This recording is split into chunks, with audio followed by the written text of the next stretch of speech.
घेतले ही बघ फेटा, ही समुद्राचे कुर्ले हेका म्हणतात फेटा, हय म्हणतात कुर्ले फेटा। कुर्ल्याची ही बारकी बारकी ही असत ती काढून ठेवलं, मोठी नांगी घेतलं ती बाजूक ठेवलं, हयला ह्या सगळा साफ केलं, हे 4-5 वेळा कुर्ले धुतलं, सगळा व्यवस्थित केलं आणि ह्या आता धरून मी मिक्सराक लावतलं। हे बारीक पूर्वी आम्ही पाट्यावर वाटू, या मिक्सराक लावून ह्याचो रस काढतले। माझी माशाची वेगळी गाळणी असा, त्या गाळणीत गाळून घेतले आणि चोथो टाकून देतले। आणि ह्या जा असा ही मोठे डेंगे जराशे असत आणि खाडीच्या कुर्ल्याचे जरा जास्त असतात, हे जरा असे ठेचल्यासारखे करूक हवे, तसे जरा असे ठेचले आणि मग ह्या कुर्ल्यात घालायचा, असे असे सगळे असे ठेचून घेतले आणि त्यात ह्यो मसालो बिसालो घालून मग फोडणीक देतले। आज मी या घेतले फेटा, आमच्या मालवणाक समुद्राच्या कुर्ल्यांका फेटा म्हणतात। ती फेटा घेतले, मग फेटाचा करूचा म्हणजे भाजाणीचा इला, कोकणी लोकांका भाजाणी शिवाय होणार नाही। हे भाजाणी करूची म्हणजे हे 3-4 लसूण पाकळे, अगदी एवढासा आला 2-3, जर अशी मिरची घेऊ, कांदो 1 कांदो उभो चिरलेलो, अर्धी वाटी खोबरा, म्हणजे ह्या चमच्याचे जवळजवळ 10-1 चमचे होईल इतक्या खोबरा ह्या भाजाणीचा झाला साहित्य।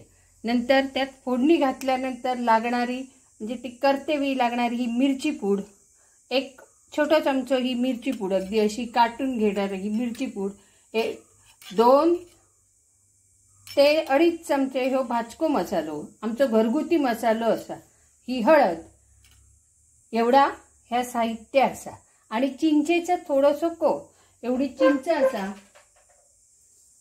हे चिंचेचं एवढी चिंच ह्या वाटपात मी घालतले। ही चिंच ह्या भाजाणीचा झाला की ती चिंच मी वाटताना घालतले। करताना खोबरा भाजूचा लागता, भाजाणीचा करतात।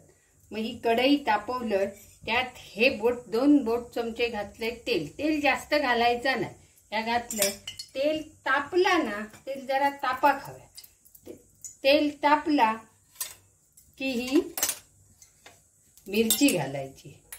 पूर्वी आमची आई आणि धणे जरासा ह्या घाली, पण आता मसाल्यातच असल्यामुळे आम्ही त्या घालणार नाही, मिरची घालायची, हे लसूण पाकळे जरासे 3-4 आणि ह्या आला ह्या घातल्यावर परतायचा, जास्त भाजायचा नाही, नाहीतर असा घशाकडे येतात। आणि मग ह्यो कांदो जो उभो चिरलाय भाजणीसाठी, आम्ही स्पेशल उभो कांदो चिरतो आणि कुर्लीचा फोडणीत घालतानासाठी आम्ही बारीक कांदो चिरतो।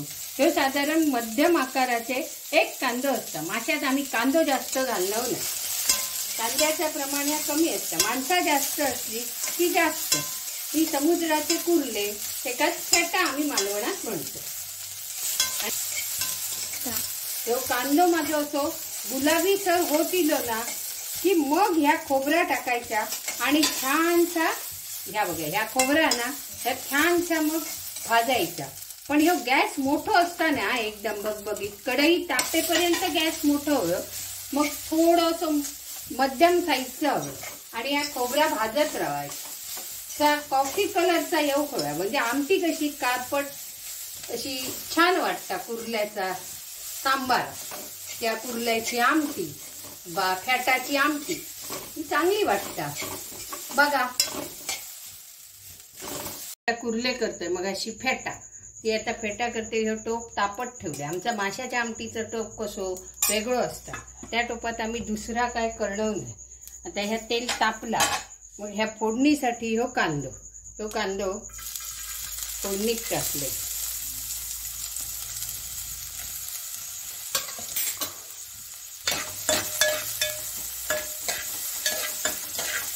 कांद्यावर किंचित ह्या मीठ टाकायचा, म्हणजे कांदो शिजता चांगला।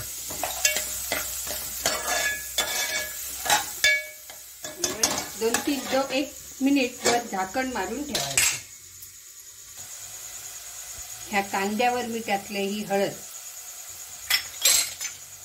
परतली अशी कांद्यात चांगली, झाकण मारून ठेवलं। ह्या ज्या कुर्ल्याच्या ह्याच्यात आम्ही ही मिरची पूड टाकतलो, थंय कांदो जरा बावेपर्यंत, ह्यो मालवणी मसालो आमचो,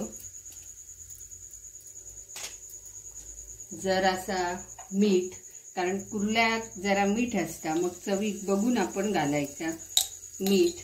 वाटपात आमच्या त्या चिंच असा भाजणीचा असल्यामुळे. आणि ह्या जी मगाशी बारके कुर्ल्याचे डेंगे होते वाटलंय, गाळणी करून घेतले, गाळून त्याचा ह्यो रस ह्यो ह्याच्यात टाकतले, चांगलं असा ढवळतलं. आणि मग ह्या कांद्यावर तो कांदो बावलो जरासं, त्यात हे मसालो विसालो मिरची पूड घातलेले हे कुर्ले घातले, ते डेंग्याचं रस सुद्धा. आणि जे ठेचून घेतलेले मोठे जे डेंगे ठेचे ह्याच्यावर, ते ह्याच्यात लगेच ते घालायचे. आणि ह्या शिजला की मग त्या भाजणीचा वाटप घालायचा. जवळजवळ 3-1 मिनिटं लागतात. आता जरा गॅस थोडं मोठं करायचं, एकदमही मोठं नाही. त्या चांगला ह्याच्यात असा ठेचल्यामुळे आत तो मसालो सगळं व्यवस्थित जाता. आणि जराशी ही आपण थोडी वाटपात चिंच असली तरी थोडी ही चिंच टाकायची, थोडी. कारण आम्ही माशा केरवी ह्याच्यातच घालतो, पण कुर्ल्याचा कर्तव्य भाजलेला जर आम्ही वाटप घालतो ना कोकणी पद्धतीचा, त्याच्यात थोडी चिंच घालतो आणि ह्या झाकून ठेवायचा. वाफ येरली, उकळला की मग वाटप टाकायचा. ही 3-1 मिनिटं चांगली उकळ फुटली, अगदी अशी बरोबर ही फेटाची ही असा दिसता. मग आपण ह्या वाटप जो असा भाजणीचा मगाशी केलं तर वाटप ह्याच्यात घालायचा. तर ह्याच्यात घालायचा. काय लागतं की माझी आई आणि आजी अशी करत, ही पद्धत त्याच पद्धतीने आम्ही करतो, मालवणी पद्धत. असा झाला, ह्याच्यात कोथिंबीर नाही, आला लसूण पेस्ट नाही का काय, तर जरासा आला आणि लसूण या भाजणीत फक्त आम्ही घालतो. आणि ही उकळ चांगली इली की काढला. बघा, आवडताला तुमका सबस्क्राईब करा आणि लाईक करा. हा मात्र आय लागला, हा सुंदर. वासावर न कळता जरा मीठ कमी आहे, तर फक्त थोडासा चवीपुरता मीठ घालते. सुंदर झाला. माझ्या अमिताक ह्या खूप आवडतात कुर्ले. ह्या बघा अशी चांगली ही उकळ फुटली. हा मस्त वास येतात. आता आवडल्यास नक्कीच लाईक करा. अशा माझ्या नवनवीन रेसिपीसाठी लक्ष्मी किचनला लाईक, शेअर आणि सबस्क्राईब करा. विसरा नका. धन्यवाद.